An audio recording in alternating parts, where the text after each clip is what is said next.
Welcome, ladies and gentlemen, to the Step Into the Ring podcast. I am your host, of course, Big Ben Royal. And on the show with me today, we have stepping into the ring to lay down his challenge, the Baklava Barbarian. Welcome to the show, Baklava Barbarian. Hello, thank you for having the Balaclava Barbarian on your program, Big Ben Royal. It's honored to be here. Now, am I saying it wrong? Is it balaclava or baklava? It's balaclava. Balaclava. Baklava might be that phyllo dough flaky dessert you guys make. It's actually Greek, but it's delicious. Whatever, man. You came here to lay down a challenge, so why don't you step into the ring and lay down a challenge right now? First things first, I want to say, despite the numerous injuries, I am still ready to get in the ring and powerbomb my opponents. But I am here today for a very special reason. One of my oldest rivals, known as Vacant, a man who has held many belts and yet has refused to face me in the ring. This man is a coward, and today I heard he is going to be on the Joe Newsense Podcast. So now that I know that, I had to come on another podcast to challenge him. Well, I hope that he hears this challenge because you've stepped into the ring and you've laid down this challenge. Anything else you want to make sure that the listeners know so that it gets into the ear of Vacant? Sometimes he's not even there. Absolutely. Vacant is a coward. I show up many times to many arenas to fight him, and he is not there. Most times, arena not even have fans in it. Yes, that is right. But he is not just coward. His fans are coward. Every time I go to face him, there is no one there. It's disgraceful. If you're a fan of Vacant, make sure that this podcast gets into Vacant's ear. And we'll see if he discusses it on the Joe Newsense show. I hope he hears this challenge and finally accepts it like a man.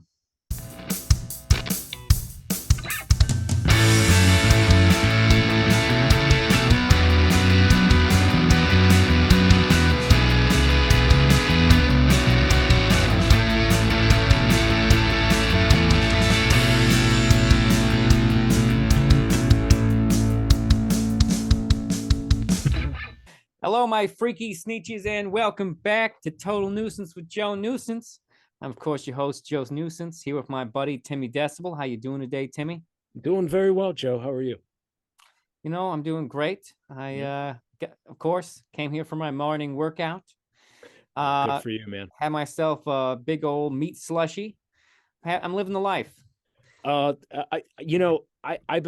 just want to say, Joe, I think you may want to start introducing some vegetables and vitamins into your diet. I feel like the all meat diet might hurt you at some point. Come on, Timmy. What's the worst that could happen? I mean, animals eat all the stuff we eat. They've got all the vitamins, the minerals, and nutrients. I'm sure I couldn't possibly be missing out on something incredibly vital. Well, I'm sure I'll be fine. I just don't say I never warned you. Timmy, you warned me about a lot of things, especially Black Hawk helicopters. That's a mouthful. But anyways, my freaky sneeches, we got something cool going on for you today. We had a professional wrestler has reached out to the show. He wants to call in and correct some. He thinks there's been some misrepresentation or some confusion over his career, and that he feels like he's not getting the credit he deserves for all the championships that he has held. All right, so we're going to go to the phone lines. Now, we don't have him in the studio today, and we don't have him on Zoom. He's going to be calling in over our phone lines here. But you know him as the man who stole Shawn Michaels' smile. Please welcome to the program, Vacant. Vacant, the wrestler, welcome to the show. How are you doing today? Hello, gentlemen. How are you doing today? I'm doing great. Awesome. You're doing great. Well, I'm doing even better than you, and you will have to remember that for the rest of your lives. And just so you know, meat is the most important part of your diet. You just need to add in chocolate milk and donuts, and you're going to be in the best shape of your life. Okay, debatable facts about donuts. But how are you doing today, Vacant? You're doing great. I'm sorry, I already asked that. Yeah, exactly. Well, here's the thing. I know a lot about dieting.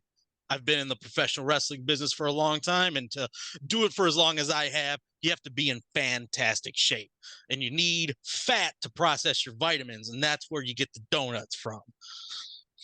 But anyway, and the chocolate milk, but you also get protein with the milk, but that's neither here nor there. Anyway, so for a lot of years, you've heard a lot of people argue about who the greatest professional wrestling of all time is, who the greatest wrestlers, greatest promotions, what have you. Well, I feel like my name is not mentioned enough, and it's seldom mentioned at all. I would go so far. Oh yeah, go ahead. I want to hear you. I was just gonna say, I would just go so far to say as your name has been vacant from a lot of lists.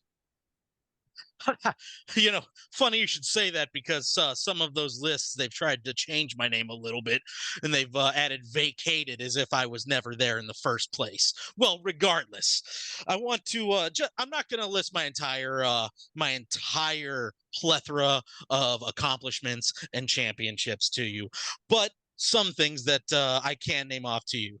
A 10-time NWA World's Heavyweight Champion, 11-time IWGP World Heavyweight Champion, 13-time World Championship Wrestling World Heavyweight Champion, and a 6-time WWE Champion, including that fateful day when I stole the smile of Shawn Michaels. Now, for our listeners, can you explain what you mean by you stole the smile? Because some people might not be familiar with that. Well, he was talking a lot of trash, and I beat him up so bad he didn't want to wrestle anymore. So even though he was currently the champion, he was forced to relinquish the belt to me because he knew that there was no chance that he had of ever beating me. Now, I don't remember seeing the match specifically, but I do know that it must have gone so badly that he decided to step away from wrestling for a minute.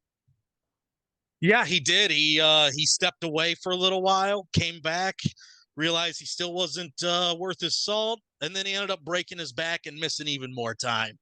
I'm glad he finally got his life turned around and everything. I don't want to wish ill on another human being, mind you. When he got himself clean, he went and he had one more championship run, and it was fantastic. I still held 2 more after he won his last championship, but that's neither here nor there.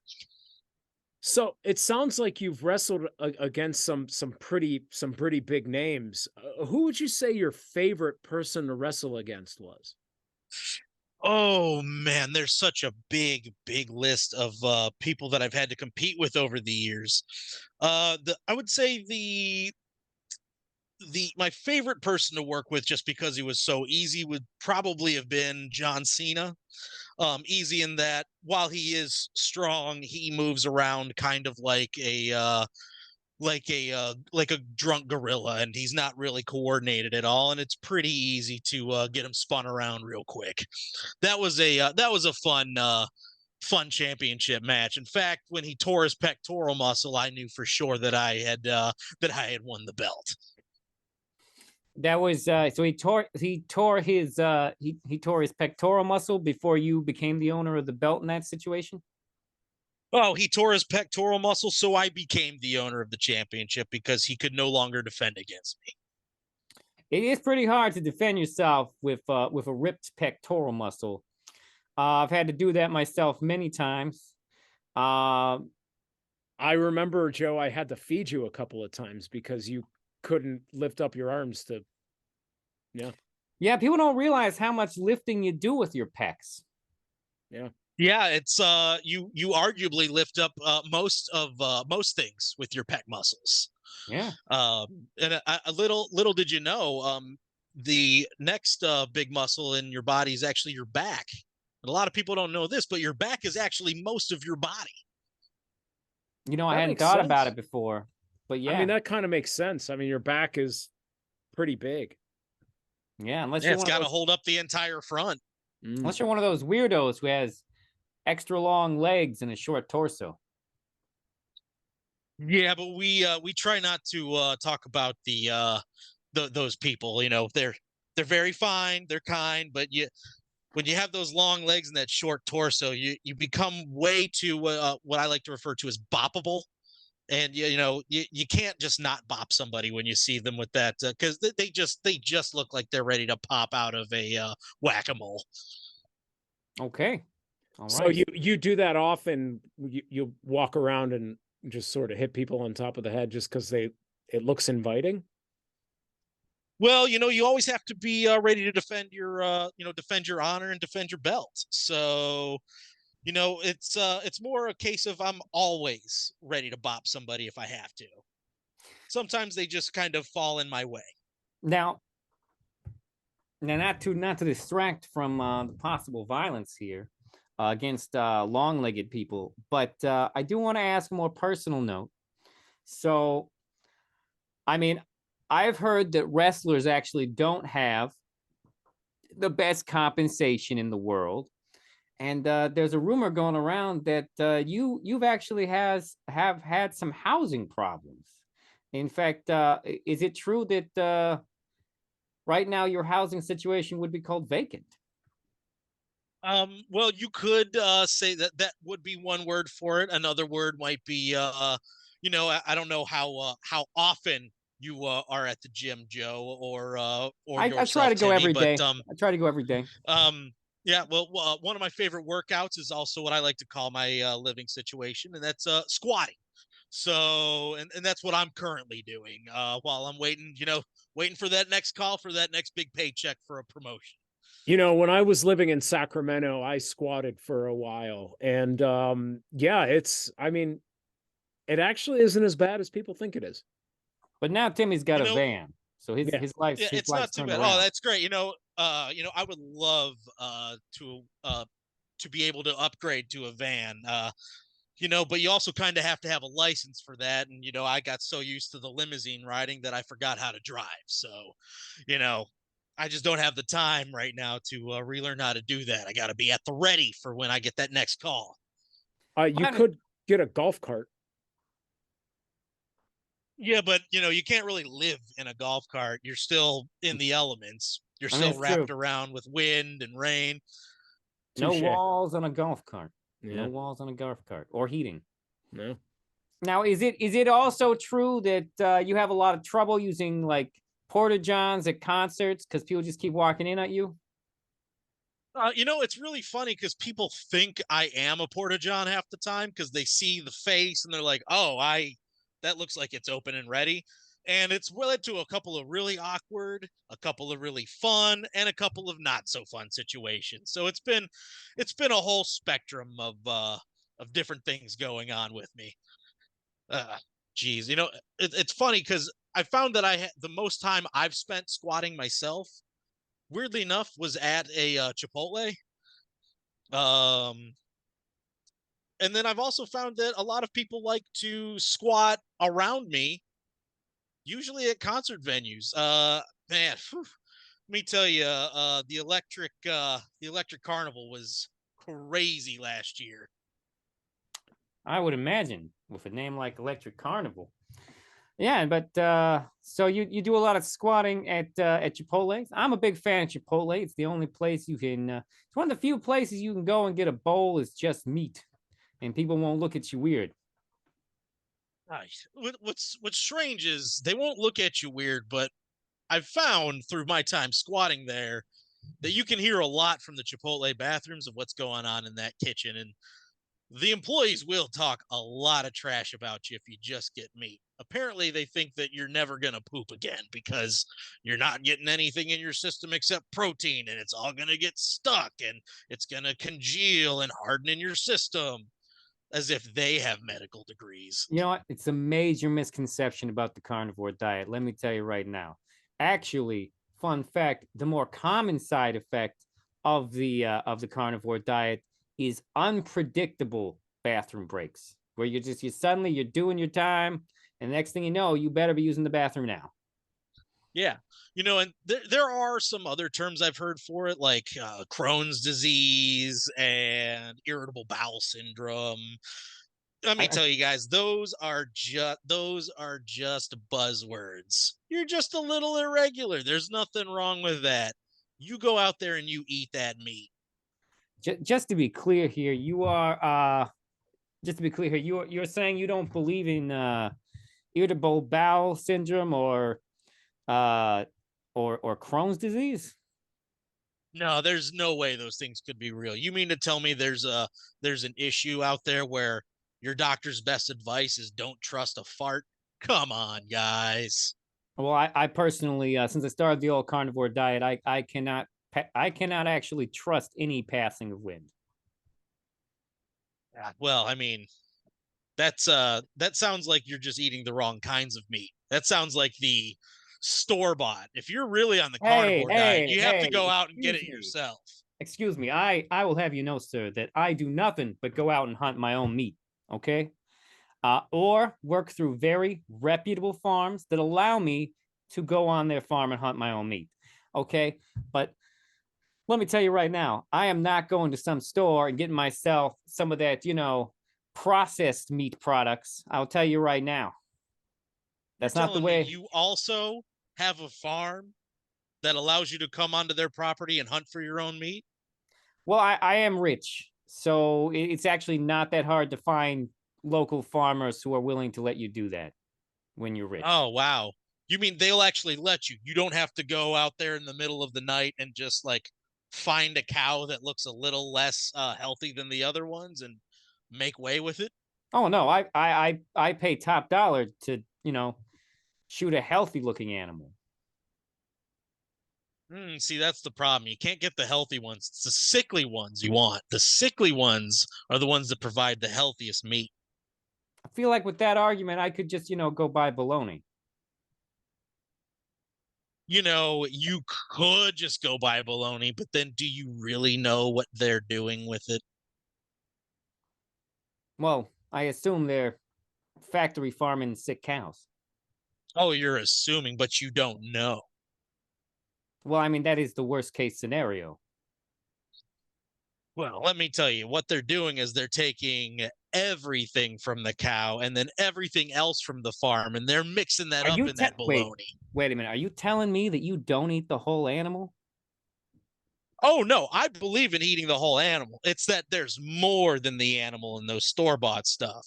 I mean, if you look at the ingredients of, have you ever looked at a package of bologna and seen the ingredients that go into making it? Not in a while. I don't actually eat bologna. Like I said, I'm a whole meat person. I'm not out there getting bologna.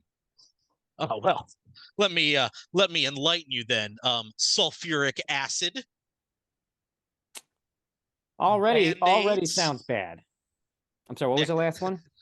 Band-Aids. That doesn't sound not even the generic. They put the brand name down. They're using Band-Aid brand in bologna. That's on the ingredient list? It's on. Anybody who is listening to this show now, go to your local supermarket, pick up bologna, look at the back of the ingredients. You're going to see that I'm telling you the absolute truth right now. Well, he is saying it with a lot of confidence, people. So maybe I have to assume that this incredibly easy to verify situation must be true. I would never, under any circumstances, ever lie to you, Joe. Well, I'm flattered to hear that. Although that does lead me into my next question.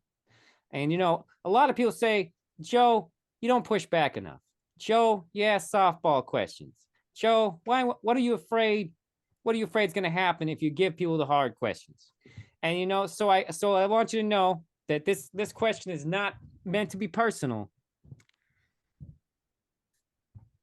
But what do you say when people, say that wrestling's not real?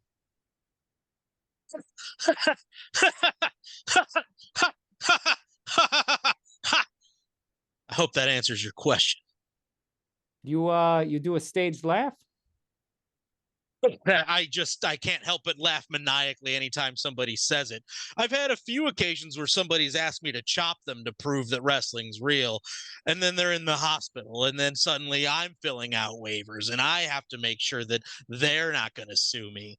And then suddenly I have to sell my home to pay off people who I didn't make sign a waiver when I chopped them at a party and their chest started bleeding.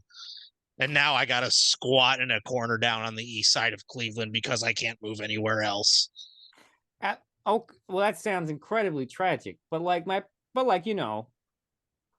not like it's hypothetically. It's not like wrestling is, MMA, which, as we all know, is real. Well, if we're going to be very specific and we're not going to talk about semantics, professional wrestling might be, you can use the word staged for a lot of it, but and all joking and humor aside, because I know you guys like to have a lot of fun on this show. Of course. A lot of people assume that you're not getting hit in the ring. Well, I can tell you through 12 concussions, a broken back, a torn knee, a torn shoulder. I have bone spurs in my elbow, broken fingers, and more than enough times of finding out that I was bleeding from the head and I didn't realize it. I tell you, everybody's hit. Everybody's getting hurt. The competition comes from your ability to entertain the crowd. It's an entertainment competition. That's where the competitive comes from. People who reach my level, who become champions, they're the people who are the best at entertaining, but can also go in the ring. Because if you can't look real, you're not going to ever be able to make it in the business. It seems like the long way to say it's not real. It sounds like that I gave a very valid explanation, and you're over here just poking at me here, Joe. I don't see what's going on here. This sounds like you might have come a little personally after me. Hey, I'm not trying to make it personal. I'm just saying, you basically just used a lot more words to say it's not a real sport. It's more of a performance.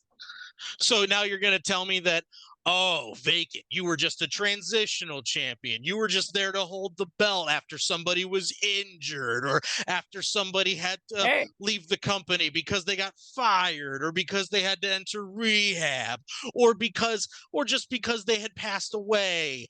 And you really were never meant to be the guy. So all of your reigns were short and they had to go on to other people. But hey, look, you could be saying that to me right now. But what I'm telling you is it's the in-ring action, the pain is all very real. And to put it in perspective for you, the UFC, the NFL, the NBA, Major League Baseball, and the National Hockey League are all labeled as entertainment companies. So do you really know if they're real or not, if they're not going to even call themselves a sport? It is true that professional wrestling in certain states, professional wrestling does not have to cooperate with the sporting boards in those states like other sports do. There are some states that require you to be licensed to be a professional wrestler. Yeah, no, but those are all states like southern states where they think it's real.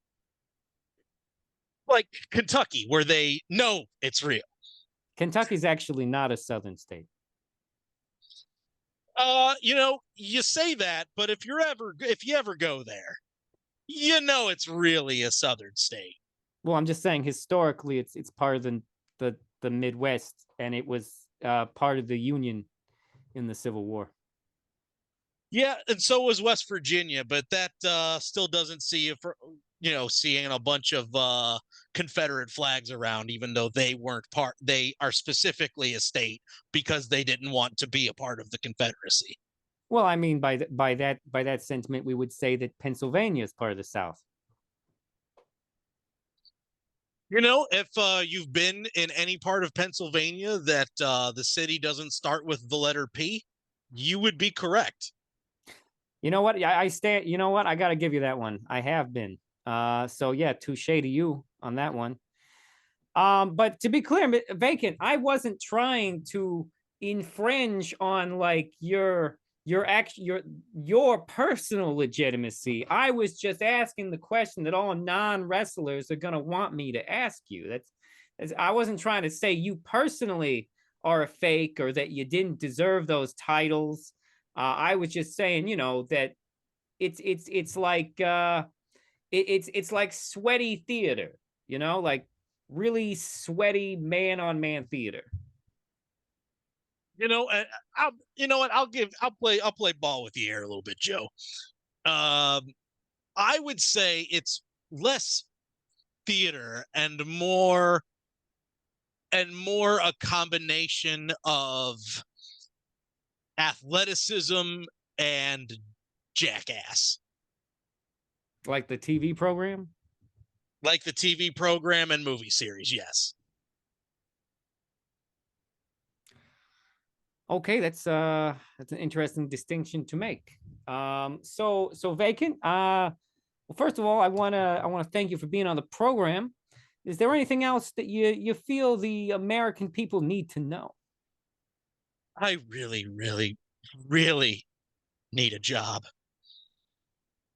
Please, somebody book me. Like a wrestling job, or would you I would do anything right now. I would love to have a bed to sleep in again.